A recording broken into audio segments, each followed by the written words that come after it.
these beings are very eager to find humans who are enlightened enough to approach them peacefully, because what our covert classified military projects have been doing is to try to track these objects and shoot them down. I mean, their whole game is cat and mouse where they're trying to destroy them.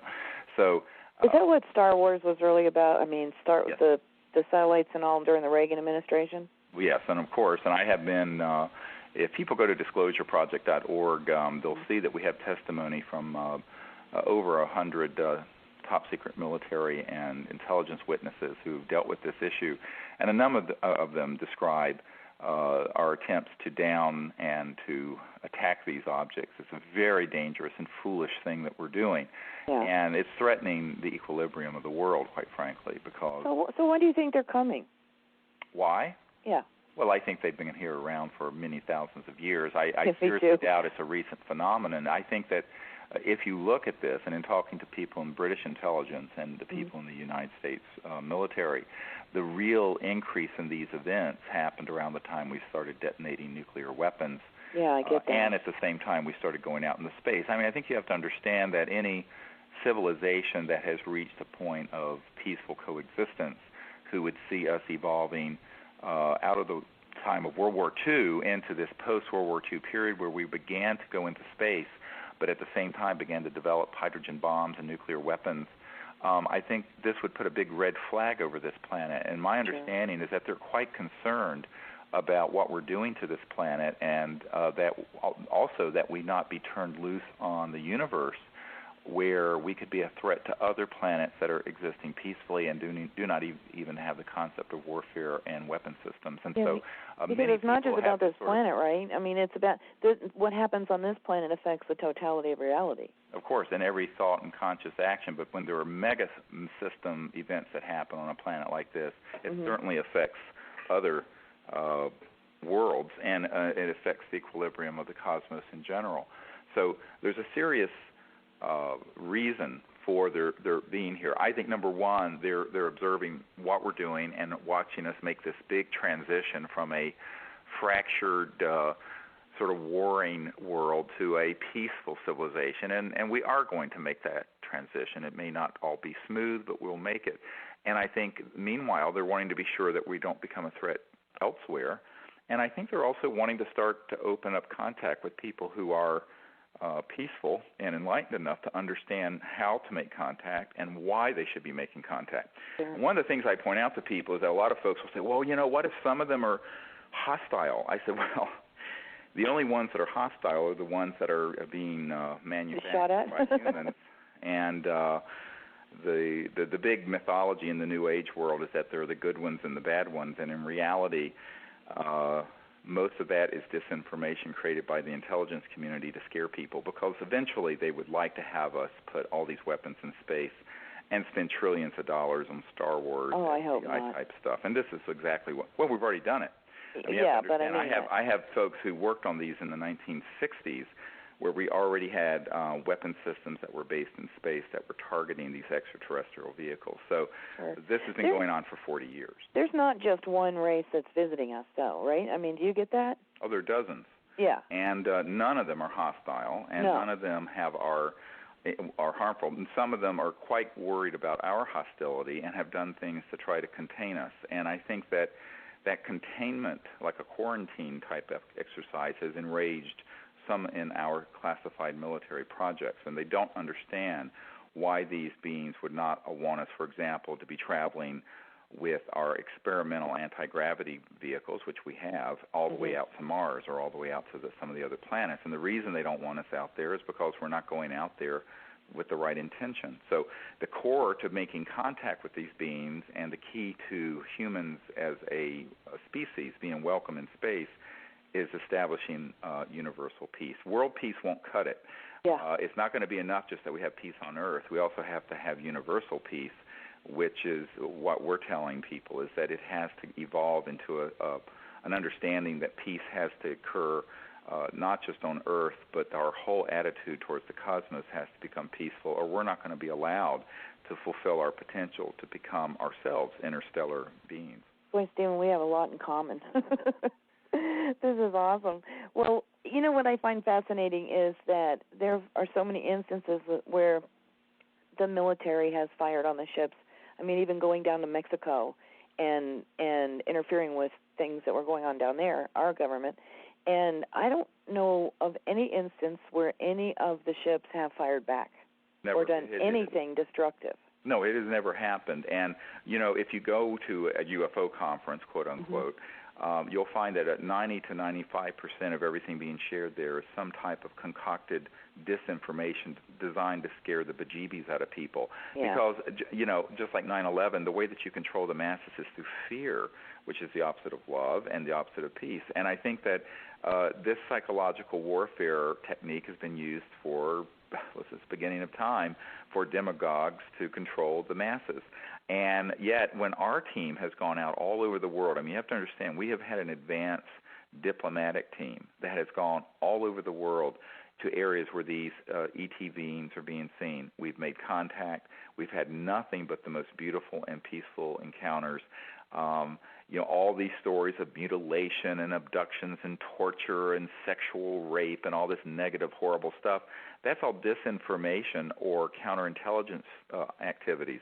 Now, there are people in the classified programs that are human that stage those events for their psychological warfare purposes. I have a document from 1953 where the CIA stated that one of the key values of the UFO issue would be in their psychological warfare value. And it's a very interesting document. And I have another document. People need to get this book called Disclosure that have all these government documents that we have acquired and the testimony of all these military and intelligence witnesses, because they describe clearly what is really going on behind the scenes and why the media is deceived and why the public is deceived on this issue. And one of the deceptions is to try to present this idea that there's some kind of hostile threat from outer space, because they're trying to lay the foundation for future war in space. And this is what we have to resist. We have to resist this siren song of greed coming from the military-industrial complex and the sort of orthodox eschatologists, the people who would like to figure out how to precipitate an end-of-the-world scenario like these books Left Behind and all this sort of fundamentalism. Those are the guys running this program. Yeah. These classified programs are filled with really kooky people from the lunatic fringe of the religious extremists. And so people have to understand that this is the opposite of where our civilization is really headed, and these are the dying gasps of a dying world order. There was something that I read in your book that kind of stunned me, and although it didn't surprise me, it was just, and that is that there are certain abduction programs that are being funded by people on the Earth. Oh, yeah. Well, these are, if it's an abduction, it's human.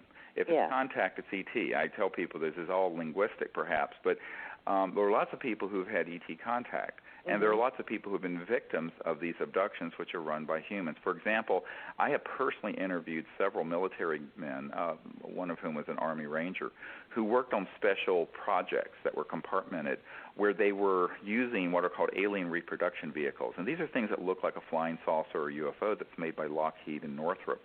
And they had either costumes on or used what are called PLFs, program life forms, that look like extraterrestrial beings, but they're not. They're completely man-made, to abduct or frighten people so that there would begin to be this subculture awareness of fear, and so that they can eventually ramp that up in sort of a cosmic Gulf of Tonkin scenario to stampede military and political leaders and the masses into accepting the cost of building weapons in space and getting into an interplanetary war. It's a matter of public record that General Douglas MacArthur, in his last speech to Congress, stated that, quote, World War III will be interplanetary war. So this has been in the planning stages since at least the 60s and perhaps the 50s. And so much of the imaging and so much of the subculture awareness on this is being driven by a virulent, well-funded, and high-tech human technological disinformation campaign that's designed to scare people. And what I tell people is that you've got to be able to look through this, it's like the movie The Matrix, this sort of matrix of deception and nonsense, and see what's really true. Because people, unfortunately, because of our sort of primitive brains, have this flight or fight response and tend to believe a threat because we're trained in our tribal roots to be paranoid of the unknown. Right. It's the roots of racism. It's the roots of hatred. And I think that this is something we have to resist because there are people who are deliberately throwing fuel on that fire in a very deceptive way. And what I've tried to explain in this new book is that I have gone into meetings with folks who are in charge of those deceptive programs and have actually acquired documents from institutes that are planning this, quote, I'm using the term used in this top secret document, stagecraft, to simulate these sort of frightening experiences.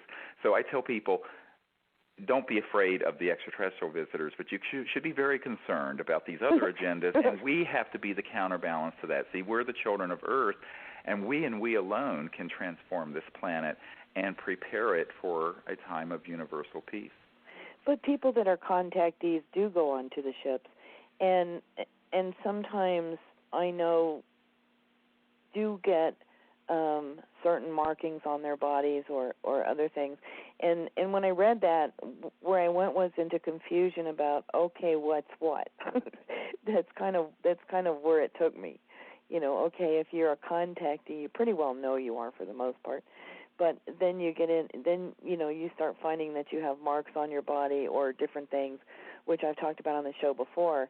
It's a subject that I'm very interested in. And I was just a little confused about the difference there and what you were talking about. Well, I think there are people who have had actual contact with ETs that then have one of these paramilitary groups engage them in a pseudo contact event that's an abduction, and so that's deliberately confusing.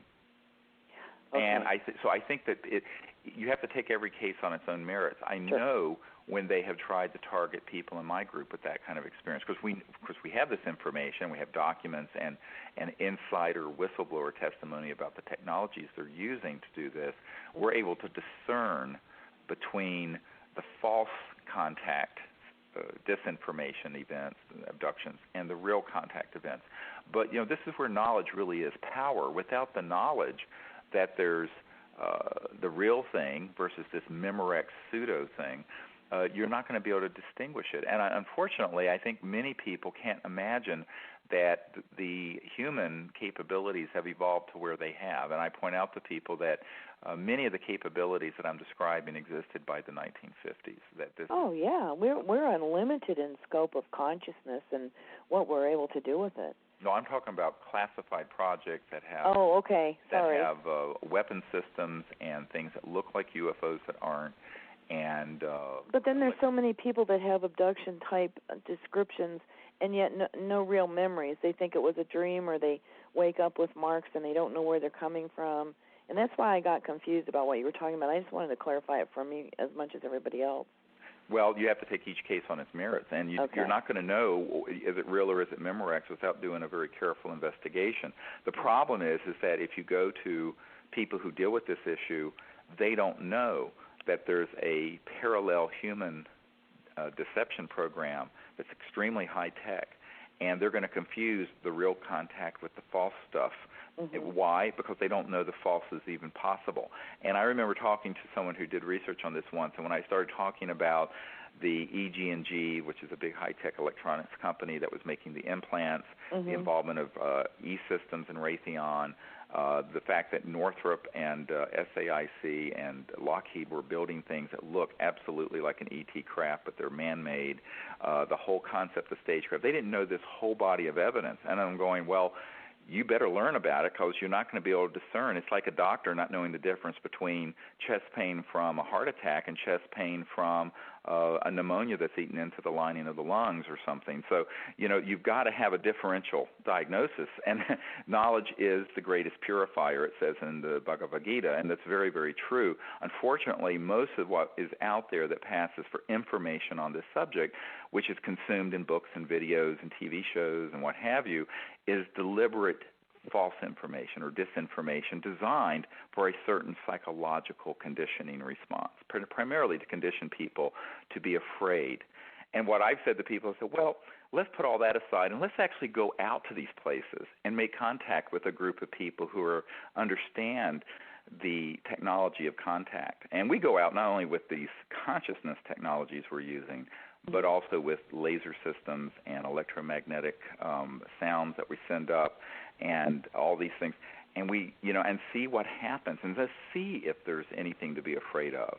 And there's not. I mean, the only time we've ever had anything remotely frightening is when we've been chased by police or had, military helicopter or aircraft come down and put searchlights on us and things like this. But nothing from the ETs has been at all worrisome. It's all been humans. So I tell people that a lot of, in a sense, this is sort of a cosmic Rorschach test. It's a sort of a cosmic mirror. The way people view this is a reflection of their own inner state of knowledge and consciousness.